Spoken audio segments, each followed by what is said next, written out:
Instagram viral London কেকের recipe আজ আপনাদের সাথে শেয়ার করব। এই লন্ডন কেকটা বানানোর পরে বাচ্চারা যে কি যে মজা করে খেয়েছে, কতটা যে মজার, কতটা যে চকলেটি। একবার যদি এই কেকটা ঘরে বানান তাহলে আপনারা এর স্বাদ ভুলতেই পারবেন না। তো রেসিপিটি ভালো লাগলে শেয়ার করে টাইমলাইনে রেখে দিবেন, তা না হলে হারিয়ে গেলে কিন্তু পরবর্তীতে আর খুঁজে পাবেন না।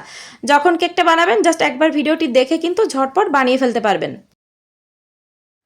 প্রথমেই বাটার মিল্ক তৈরি করে নিব। তার জন্য হাফ কাপ পানির ভিতরে 2 টেবিল চামচ পাউডার মিল্ক দিয়ে খুব ভালো করে মিশিয়ে নিয়ে এখন এর ভিতরে 1 টেবিল চামচ ভিনেগার দিয়ে মিক্সড করে নিয়েছি। আর এটা কিন্তু বাটার মিল্ক হয়ে গিয়েছে। একটা সাইডে গ্লাসটা রেখে দিচ্ছি, পরবর্তীতে কাজে লাগাবো। একটা মিক্সিং বোলে রুম টেম্পারেচারে থাকা 2টা ডিম নিয়ে নিচ্ছি। ডিম যদি ফ্রিজে থাকে অবশ্যই 1 থেকে 1.5 ঘন্টা আগে ফ্রিজ থেকে বের করে রাখবেন। 1 কাপ দিয়ে দিচ্ছি চিনি, হাফ কাপ দিয়ে দিচ্ছি সয়াবিন তেল, আর ওই যে বাটার মিল্ক তৈরি করে রাখলাম না, সেই বাটার মিল্কটা সম্পূর্ণ এখানে দিয়ে দিয়েছি। 1 চিমটি দিয়ে দিচ্ছি লবণ। এখন একটা হ্যান্ড উইক্স দিয়ে খুব ভালো করে মিক্সড করে নিব চিনিটা গলে যাওয়া পর্যন্ত। একটা ছাঁকনির উপরে 1 কাপ প্লাস 1/4 কাপ নিয়ে নিচ্ছি ময়দা। অবশ্যই কিন্তু এখানে ময়দাটা ব্যবহার করবেন। 1/3 কাপ দিয়ে দিচ্ছি কোকো পাউডার। কোকো পাউডার চেষ্টা করবেন ভালো কোনো ব্র্যান্ডের নেওয়ার। 1 চা চামচ 1/4 চা চামচ নিয়ে নিচ্ছি বেকিং পাউডার। হাফ চা চামচ নিয়ে নিচ্ছি এখানে বেকিং সোডা। সব কিছু একসাথে খুব ভালো করে চেলে নিব। অবশ্যই এই স্টেপটা ফলো করতে হবে যদি খুব সুন্দর স্মুথ সফট একটা কেক বানাতে চান।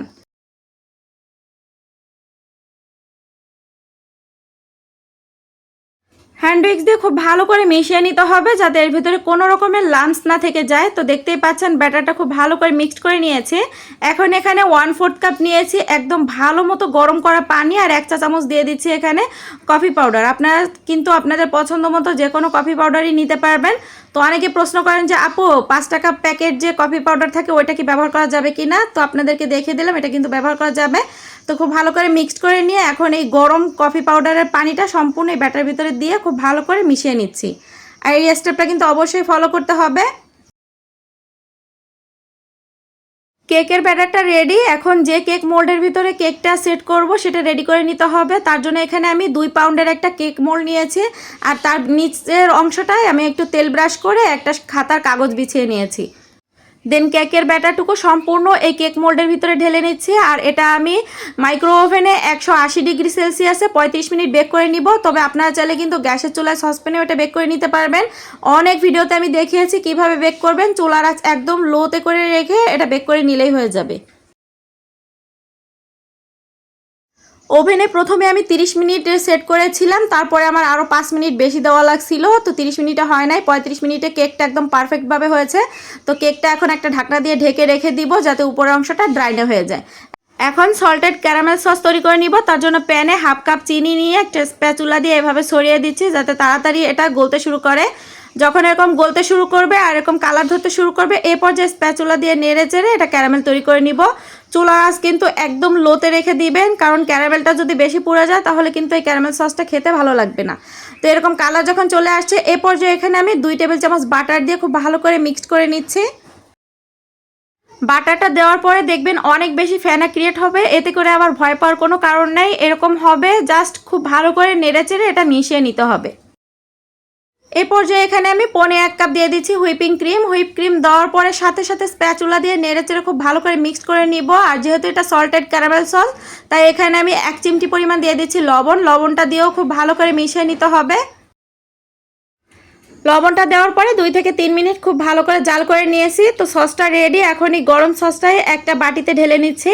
আর এটা কিন্তু পুরোপুরি ঠান্ডা করে নিতে হবে, একেবারে রুম টেম্পারেচারে যখন চলে আসবে। এ পর্যায়ে এখানে আমি একদম বরফ ঠান্ডা নিয়ে নিচ্ছি হুইপিং ক্রিম। এখানে 1/3 কাপের মতন আছে। আরও 2 টেবিল চামচ পাউডার মিল্ক দিয়ে একটা ইলেকট্রিক বিটার দিয়ে এটা বিট করে নিব।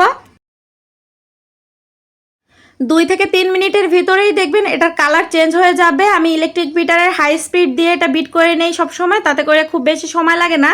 তো দেখতে পাচ্ছেন সসের কালারটা কিন্তু পুরোপুরি চেঞ্জ হয়ে গিয়েছে। এখন এই সসটা কিন্তু আমাদের রেডি। আর এটা নর্মাল ফ্রিজে রেখে দিব কিছুক্ষণের জন্য, তার ফাঁকে আমরা বাকি কাজগুলো করে নিব। এখন চকলেট গানাশ তৈরি করে নিব। তার জন্য এখানে 1 কাপ নিয়েছি মিল্ক চকলেট। তবে আপনারা আপনাদের পছন্দ মতো কিন্তু ডার্ক চকলেটও নিতে পারবেন। আর 2 টেবিল চামচ দিয়ে দিচ্ছি বাটার। আর এখানে আরও 2 টেবিল চামচের মতো দিয়ে দিচ্ছি সয়াবিন তেল। চকলেটটা এখন মাইক্রোওয়েভে মেল্ট করে নিব। তবে আপনারা চাইলে কিন্তু ডবল বয়েলিং প্রসেসেও এটা মেল্ট করে নিতে পারেন। এখানে আপনাদের সাথে গুরুত্বপূর্ণ একটা টিপস শেয়ার করি। আপনারা দোকান থেকে যখন চকলেটটা নিয়ে আসবেন, এটা কখনো ডিপ ফ্রিজে রাখবেন না। ডিপ ফ্রিজে রাখলে চকলেটটা কিন্তু একেবারে শাইনি আর স্মুথ হয় না, এরকম একটু হয়ে যায়। তো এদিকে কেকটা কিন্তু ঠান্ডা হয়ে গিয়েছে। এখন কেকটার চারি সাইড একটা নাইফ দিয়ে ছাড়িয়ে নিয়ে এটা আমি ডিমোল্ড করে নিচ্ছি। কেকের উপর থেকে কাগজটাকে আলাদা করে নিয়ে এই কেকটা আমি 3টা স্লাইস করে নিব। কেকের উপরের অংশটা কেটে নিচ্ছি। এটা কিন্তু ফেলে দিবেন না, এটা বাচ্চারা খুব পছন্দ করে এমনিতেই খেয়ে ফেলবে, কারণ কেকটা কিন্তু এমনিতেই খেতে অনেক বেশি মজার হয়েছিল। তো এই তো 3টা স্লাইস করে নিয়েছি। এখন এই কেকটা আমি যে বাটির ভিতরে কেকটা সেট করেছিলাম ওই কেকের বাটির ভিতরে আবার সেট করব। তার জন্য কেকের বাটির ভিতরে কাগজটা বিছিয়ে নিয়ে কেকের একটা স্লাইস বাটির ভিতরেই বসিয়ে নিলাম, তাহলে আর কেকটা সেট করতে খুব সুবিধা হবে। এখন উপর থেকে দুধ দিয়ে দিচ্ছি। এখানে কোনোভাবেই কিন্তু চিনি শিরা দিবেন না, দুধ দিবেন, এতে করে কেকটা বেশি খেতে মজা হবে। আর চিনিটা যদি দেন, কারণ পরবর্তীতে আবার এখানে ক্যারামেল সস দেওয়া হবে, তাহলে কেকটা আবার অতিরিক্ত মিষ্টি হয়ে যাবে। দুধটা দেওয়ার পরে এখন যে ক্যারামেল সসটা তৈরি করে রেখেছিলাম সেই ক্যারামেল সসটা দিয়ে খুব সুন্দর করে পুরোটা কেক জুড়ে এভাবে স্প্রেড করে দিচ্ছি। আচ্ছা, যতটুকু ক্যারামেল সস তৈরি করেছিলাম তার অর্ধেকটা কিন্তু এখানে দিয়ে দিব, বাকি অর্ধেকটা পরের স্লাইসে আবার দিতে হবে। যে চকলেট গানাশটা রেডি করে রেখেছিলাম, এখন এই সসের উপর থেকে চকলেট গানাশটা দিয়ে খুব ভালো করে এটা স্প্রেড করে দিচ্ছি।